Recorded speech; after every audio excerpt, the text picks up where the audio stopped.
Bienvenidos a iLíderes por 25, el podcast que reúne las voces de quienes dieron vida a nuestro ecosistema hace 25 años, cuyos relatos documentan los hitos que han marcado la evolución del comercio electrónico al digital commerce. Ponte cómodo, estás por escuchar un testimonio único que define a nuestra industria. Bueno, estamos en iLíderes por 25, Beto. Sabes, primero que te aprecio mucho. Creo que lo que hemos recorrido en estos más de 2 dígitos que nos conocemos, porque nos conocemos hace más de 2 dígitos, ha sido increíble en todas las dimensiones, institucional, profesional, académica. Hemos pasado, creo que, todas las dimensiones las recorrimos juntos y no hay muchas personas con las cuales uno tenga, por eso este es un reconocimiento. Yo te dije que este iLíderes por 25 tiene 2 objetivos. Primero, contar la historia de cómo se generó esta industria, cómo generó un ecosistema y cómo fue esa construcción que no vino, con todo respeto, el Espíritu Santo y lo impuso o fue generación espontánea. Pero antes de empezar con todo esto, Beto, vos tenés que contarnos cómo nació el Beto digital y cómo nació el Beto piloto nació el Beto digital? ¿Cuándo te cayó la manzanita de lo digital? Mira, primero el sentimiento mutuo de haber recorrido todo este camino juntos. Nos estamos volviendo viejos porque ya miramos para atrás y sentimos el orgullo de lo hecho y vemos el logro. ¿Te imaginabas que íbamos a llegar a 25 años? Pasa rápido el tiempo, ¿no? Primero, bueno, pasa rápido el tiempo. Lo que no sé si me imaginaba que esto que iba a ser lo que iba a tomar la dimensión de lo que realmente es hoy. Sí. Digamos, era un sueño de pocos y algo más chico de nicho, aunque en nuestra cabeza no estaba así, pero cuando lo ves realizado... pasito a pasito se fue llegando a una distancia larga, ¿no? Exactamente, sí, subimos el Everest sin darnos cuenta, de alguna Sí. manera, y cuando lo miramos de abajo era imposible. Esa es una buena analogía. A ver, yo siempre cuento, digamos, mi llegada al mundo digital es no por... A ver, a mí me tocó en el año 2018 irme a vivir a Estados Unidos. Sí, por eso me vas a contar la del piloto digital. Yo le estoy diciendo la de Beto digital. Beto que dijo, bueno, tocó te tocó la faceta digital como persona, no como piloto. Voy a eso. Okay. Me fui a Estados Unidos y siempre cuento, yo llegué a Estados Unidos y en los primeros 2 días creo que fui 4 veces al supermercado, 5. No encontrábamos lo que buscábamos, digamos, con... ¿Eso? ¿Qué año dijiste? 2018. 2018. 2018 diciendo bien. No, 2008, perdón. 2008, ya algo te dice, 2018 y no encontraba lo que buscabas. 2008. 2008, ahí estamos bien, ya, bueno, sí. Voy de nuevo, edítame este. No, pero esto es lo bueno, ¿no? O sea, tengan en cuenta que lo que estamos haciendo, estos son ¿Cuánto tiempo pasó? Pergaminos del Mar Muerto. Esto para que, como los apóstoles, no sean los otros que cuenten, sino los protagonistas, porque los datos ahora, los números salen de los protagonistas, de los que vivieron esto. 2008. Año 2008. Sí. Y llegué y bueno, ¿no? Entonces yo tenía un amigo allá, un chileno, Pablo, decía, que ya estaba desde tiempo. Sí. Pablo, online. No consigo esto. Y me dice, ¿buscaste online? La puta que lo parió. Entonces iba, buscaba, estaba. Me volvió a pasar a los 10 días lo mismo y volví a hacer la misma pregunta y tuve la misma respuesta. A partir de ahí empecé a adoptar el hábito y todos en casa hasta, a ver, bien dicho, se volvió un hábito. Sí. ¿Qué pasó? 3 años más tarde, vuelvo a Argentina con el hábito y me choqué contra la realidad. Sí, esa época estábamos en la era de piedra. Y no encontraba nada. Ojo, había algo, pero había algo, pero era muy una era de piedra, no llegamos al bronce, como digo yo. Y no encontraba nada. Entonces, ahí fue cuando el Beto user, digamos, dijo, acá, digamos, pasé por la experiencia, lo tuve, me lo sacaron y ahí sentí la falta, porque ya lo tenía incorporado, no me daba cuenta. Y ahí es cuando empecé a pensar, y me remito siempre a un profesor en la facultad que decía, cuando llegue el fin del mundo quiero estar en la Argentina, porque todo llega pero más tarde. Entonces dije, ese dicho es verdad, entonces hay que mirar para ese lado porque eso va a impactar acá fuerte. Y ahí cuando viene el Beto piloto. Beto piloto. Porque tengo un reconocimiento público que quiero hacerte. Vos sabés que yo viajo con los cascos, pero esta vez traje los chiquitos. Y este es hacerte reconocimiento público Cosa que tengo el de Ayrton Senna, tengo el de Ayrton Senna de Vitex, pero vos sos el Ayrton Senna del ecosistema, ¿no? Así que este es darte un reconocimiento porque somos los que hemos vivido, y Qué sos bueno. los que ha vivido desde la Fórmula Karting, como si fuera, viste, el Hamilton, hasta la Fórmula 1. Y has ganado campeonatos, ¿no? En las distintas escuderías que has participado, ¿no? Y ahí nos vas a contar cómo fue esa evolución del piloto, ¿no? Porque vos tuviste una evolución que pasaste por distintas escuderías, marca y retail. Y jugadores que tocaron la campanita, ¿no? Primero, bueno, gracias por esto, digamos, Sí, y el, sí, sí. hecho, el Pero es un reconocimiento en vida, como digo yo. de- Ser el Ayrton Senna del ecosistema es un reconocimiento a estos 25 años, porque llegamos a esto gracias a pilotos como vos. sí, el reconocimiento, nada, por haber sido piloto, porque Sí. uno nunca se Piloto, consideró director de piloto, escudería también. director de escudería, eso. Y después también la importancia de haber tenido un casco, ¿no? Sí. O sea, no nos Sí, damos sí. cuenta porque fuimos contra la corriente, tuvimos Sí. que luchar contra, Sí, yo siempre contra fumo- nuestra propia, no te digo impericia, pero inexperiencia, porque nadie la tenía, somos la primera generación. Sí, El totalmente. conocimiento Sancho hoy- Panzas, Quijotes y muchos molinos. Totalmente. Entonces, en la interna de las compañías y las Sí, marcas que nos tocó llevar adelante, hubo que pelear eso, y en la externa también. Y ahí viene la otra parte de Beto Piloto, juntos con los marcos y demás, donde empezamos a querer desarrollar un negocio donde no había un ecosistema armado. Y eso nos llevó a decir, "Che, si yo quiero hacer esto, tengo que desarrollar el ecosistema y tengo que colaborar". Y ahí fue cuando nos juntamos todos a decir, bueno, ¿cómo hacemos para que esto... Las dimensiones del piloto, la dimensión como Ayrton Senna, viste que Ayrton Senna agarró los pilotos y dijo, bueno, hay que pensar en la Sí. seguridad, hay que mejorar cómo nos tratan como pilotos y cómo manejamos los circuitos, tenemos que tener más protagonismo dentro de las tomas de decisiones de, si queremos, los campeonatos, y él tuvo una implicancia, y por eso yo pongo como Ayrton Senna como una inspiración, pero que es un poco el espíritu colaborativo que se generó en nuestra industria, un espíritu colaborativo que tuvo mucho a Ayrton Senna, que ayudaron y que nos pusimos todos a empujar como Quijotes y luchar contra esos molinos, pero que lograron construir lo que tenemos hoy, ¿no?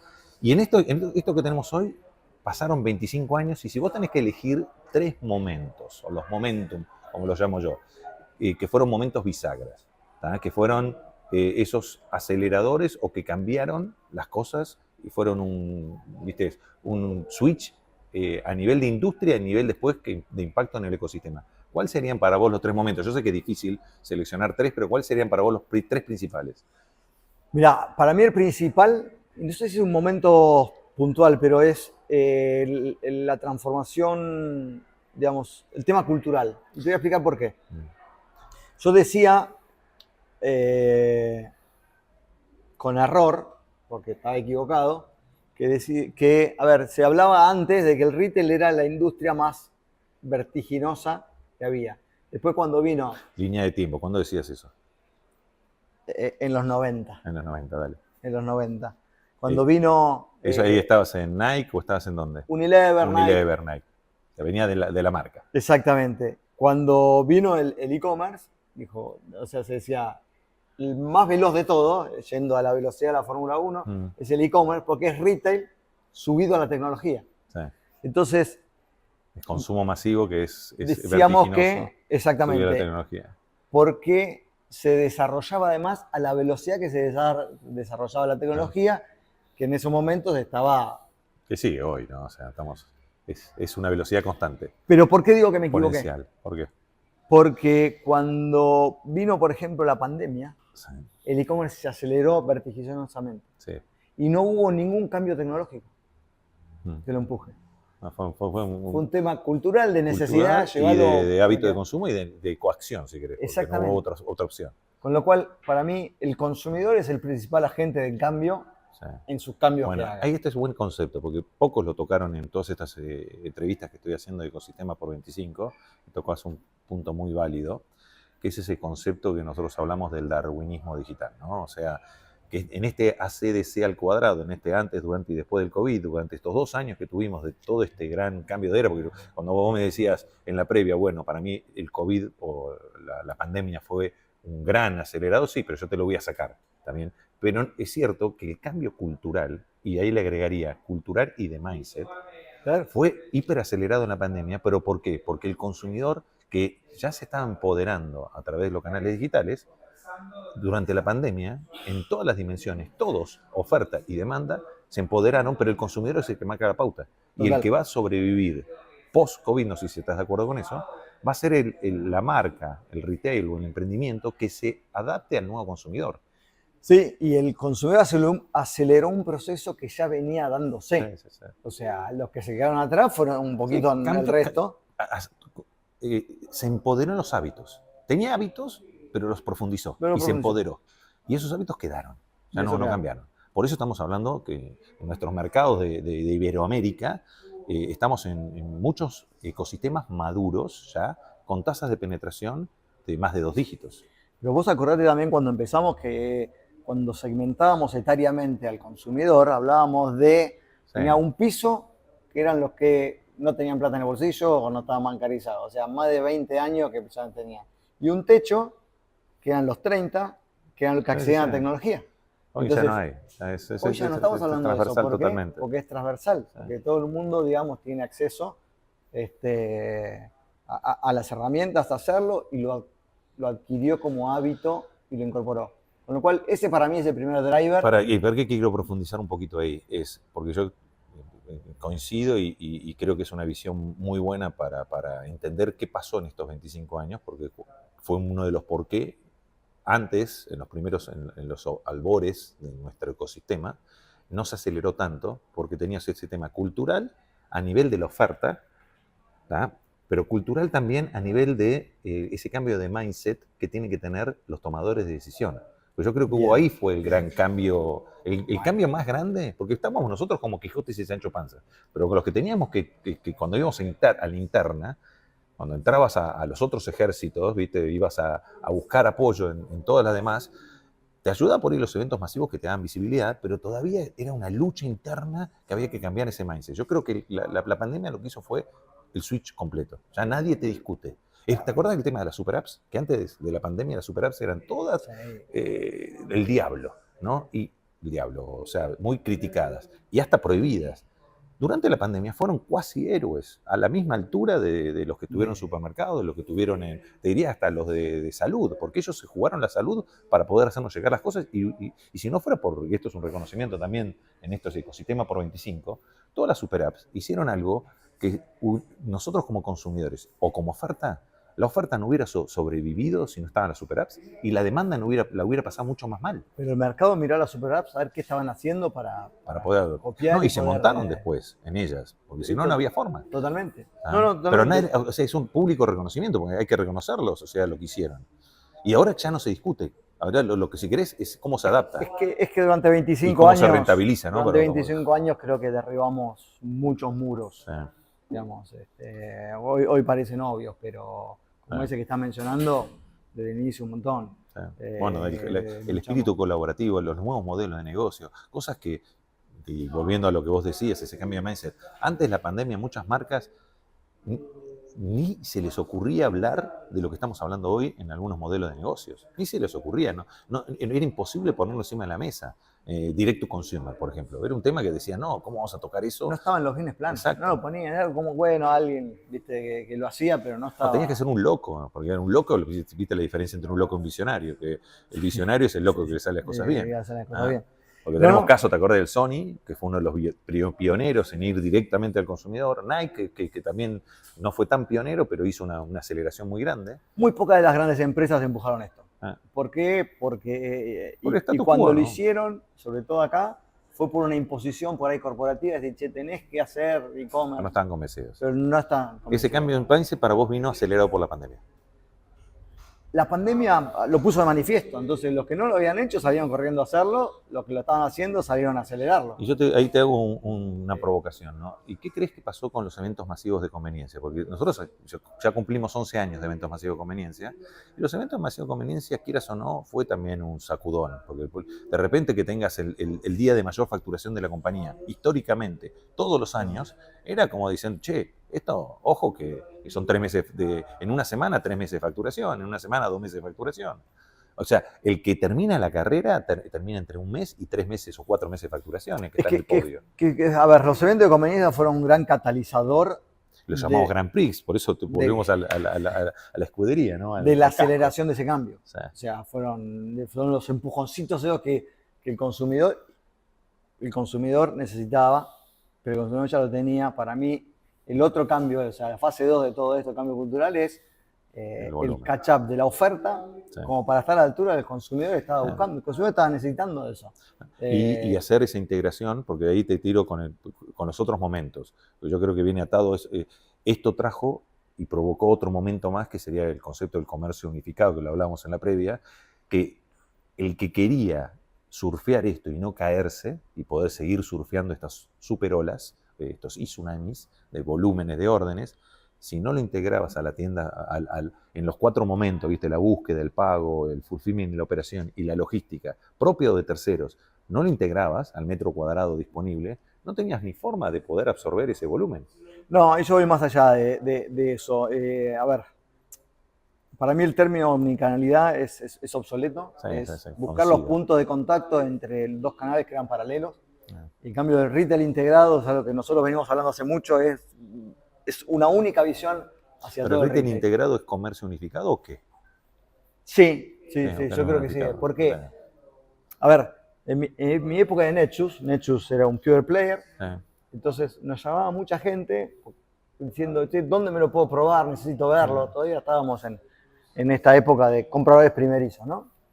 Entonces buscaban el producto, lo veían en Netshoes se los comunicaba, se los vendía, se lo iban a probar en una tienda física, que Netshoes no tenía, y tal vez cerraban la compra en la tienda física.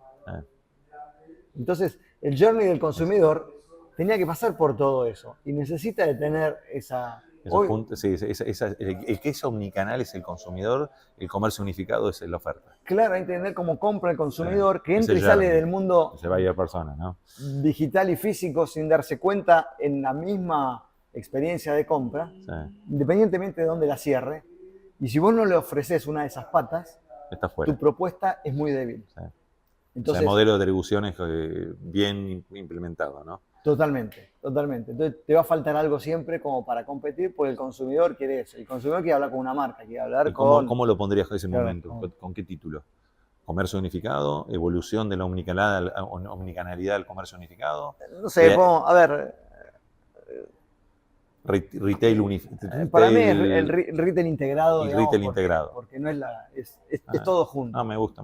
O viste, el consumer center. Yo creo que yo siempre pongo como un concepto, es la omnicanalidad es la parte romántica. El comercio unificado es la parte práctica y el retail, si querés, integrado, sería el objetivo ideal. El que quiere ser un retail y marca moderna tiene que ser un retail integrado. Hay que apuntar a eso. Y para mí el desafío es digitalizar el físico. Sí. ¿No? Ir a eso. Entonces, sí, bueno, yo siempre digo que una trabalengua es que el online necesita más al offline que el offline al online. Si querés, porque digitalizar el físico sería rentabilizar y hacerlo sostenible. Porque si no, no es rentable. No, es ponerle una visión. A ver, yo tuve la experiencia de después de manejar 7 años un pure player, ir a dotar eso a un retail que tenía 120 puntos de venta físico. El grupo Dexter. Exactamente. Entonces, yo apliqué eso. O sea, las mismas lógicas, las mismas métricas. Bueno, eso es un tema interesante, ¿no? El cambio de mindset lo que trajo también fue que el digital te dio músculos para impactar en el offline. Que uno dice, bueno, ahora el retail media, ¿no? El retail media siempre existió. Lo que ahora tenés es la posibilidad de ejecutar los datos. Necesitas una base tecnológica importante, pero después entender el consumidor como uno y tener una única base de datos de consumidores que vos puedas hacerle un tracking de si entró al local, compró un local, llamó al call center, compró online y lo fue a cambiar, digamos. Eso lo podés tener. Bueno, y hay que, si querés, hacer un doble para sumar a tu primer punto, que es el cambio de mindset y el tema cultural. Vos lo veías por el lado de la oferta, pero también se rompió un mito, rompemos si queremos, un TOC que teníamos constante de decir customer centric. El customer centric era igual que la omnicanalidad, era algo romántico.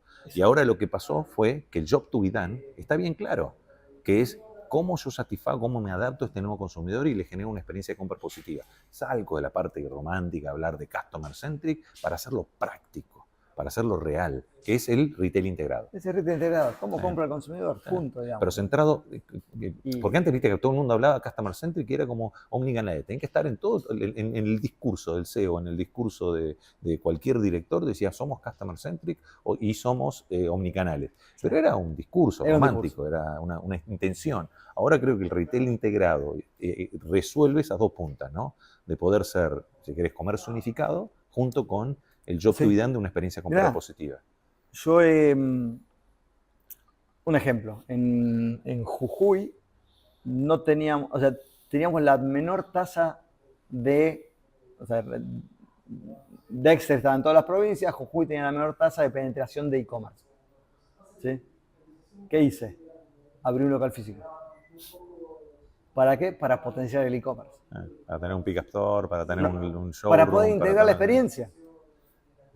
¿No? Entonces, y más chico ese local, o sea, no tenías que hacer un tamaño grande. Exactamente. O sea, ¿no? Te da presencia de marca, te localiza porque te ven. ¿Y cómo te funcionó? Muy bien. ¿Ves? Las ventas online empezaron a subir, digamos. Y el local funcionó muy bien. El local.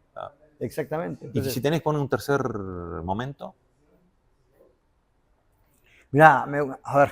Yo quiero seguir la línea de pensamiento. Años para atrás. No, por eso. Yo quiero seguir la misma línea de pensamiento, porque empezaste con temas que se van articulando. Hay un tema que potencia todo esto y que rentabiliza ahora el retail y la marca, que es el petrodato, empezar a hablar de dato. Bueno. Y cuando empezar a hablar de datos, para mí yo lo remonto cuando empezamos a tener el Google Analytics como herramienta y ya no empezamos a tirar tiros al aire, empezamos a tener trazabilidad.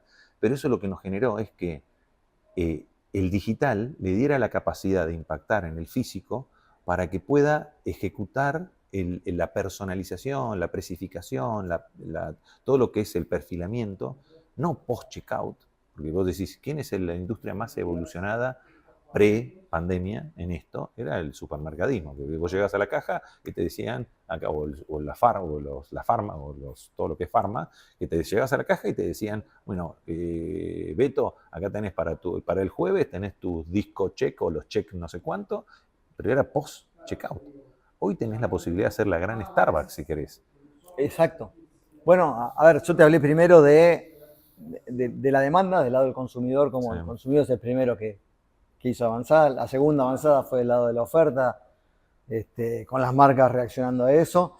Yo creo que la integración de todo a través de la tecnología es la tercera y es ongoing, digamos, como decir, base de datos, entender al consumidor. Porque ahora viene, eso se potencia con la dimensión de inteligencia artificial, se potencia con la dimensión de 5G, se potencia con la dimensión de cambio de device, porque ahora la pantalla touch está yendo hacia una migración, porque uno diría, bueno, en mobile fue un impacto fuerte, pero está todo relacionado. Y la demanda del consumidor, que es creciente, o sea, ya antes 5 a 7 días era el tiempo normal de entrega para hablar de algo simple, digamos. Hoy no es aceptable eso. Lo quiero y lo quiero ya. Sí, pero lo quiero como... Pero volvemos, si querés, a lo básico del consumo masivo, del retail, que es pues yo voy más allá de eso. El SKU y la transacción. Sí, no hay que perder de vista eso. Sí. Pero lo que digo es, ¿cómo usamos la tecnología, ¿no? para mejorar la calidad de servicio? Porque es creciente. Entonces, pero para poder hacer todo eso, ¿te acordás que lo que pasaba antes? Como no teníamos volumen, no podíamos cambiar procesos. Hoy, como tenés volumen, tenés datos, podés cambiar esos procesos. Si tenés que resumir estos 25 años en una palabra. No, es pasión y orgullo. Orgullo porque hoy seguimos estando todos juntos y vemos lo que hicimos. Y pasión porque fue el driver de todo esto. Teníamos un norte, teníamos un sueño, teníamos una ilusión y una locura que tiene que ver con eso, porque sí, nos miraban como bichos raros y logramos lo que logramos. Y el tema es, no son 25 años, sigue. O sea, vamos por más, ¿qué es lo próximo? Vos me obligaste a hablar de lo de atrás, que nunca paramos a mirar para atrás. Pero yo estoy pensando, ¿cuál es el próximo hito? ¿Qué es lo que se viene ahora? ¿No? Porque esto va a seguir evolucionando fuerte y ojalá, no te digo 25 años, pero en 5 volvamos a hablar y veamos todo lo que pasó en los últimos 5 años. Yo cuando entré en el e-commerce, alguien me dijo, en el e-commerce los años son como lo de los perros. Sí. O sea, un año son 7 años de vida Y es real, digamos, por lo que transitamos. Sí, que lo vimos con una pasión y con una velocidad que es bien de Ayrton Senna, ¿no? O sea, bien de Fórmula 1. Bueno, Beto, sabés que esto es un reconocimiento, creo que en todas tus dimensiones, ¿no? Porque no olvidemos que sos presidente honorario de la Cámara, le has dedicado mucho tiempo al ecosistema, le dedicás mucho tiempo a la academia, le dedicás mucho tiempo a formar líderes, le dedicás mucho tiempo has hecho historia en las escuderías que estás, y mucho de lo que somos hoy es gracias a todos estos Ayrton Senna que han logrado que construyamos este ecosistema, y es un público reconocimiento a estos 25 años, y gracias por estar y por seguir. Soy uno más y no, siempre... somos todos, pero a lo que voy es un público reconocimiento. Pero se necesitan musas inspiradoras como vos también, como para movilizar todo eso y accionarlo. Así que ahí estoy más que agradecido. Gracias. Y seguimos con más Ecosistema por 25. Gracias por unirte a iLíderes por 25. Si este contenido te ha gustado, compártelo para que más personas puedan navegar el origen de nuestro digital commerce. No olvides suscribirte para no perderte las próximas conversaciones con los líderes que continúan escribiendo la historia de nuestro ecosistema. Hasta la próxima, donde seguiremos explorando, aprendiendo y construyendo el futuro digital juntos en iLíderes por 25.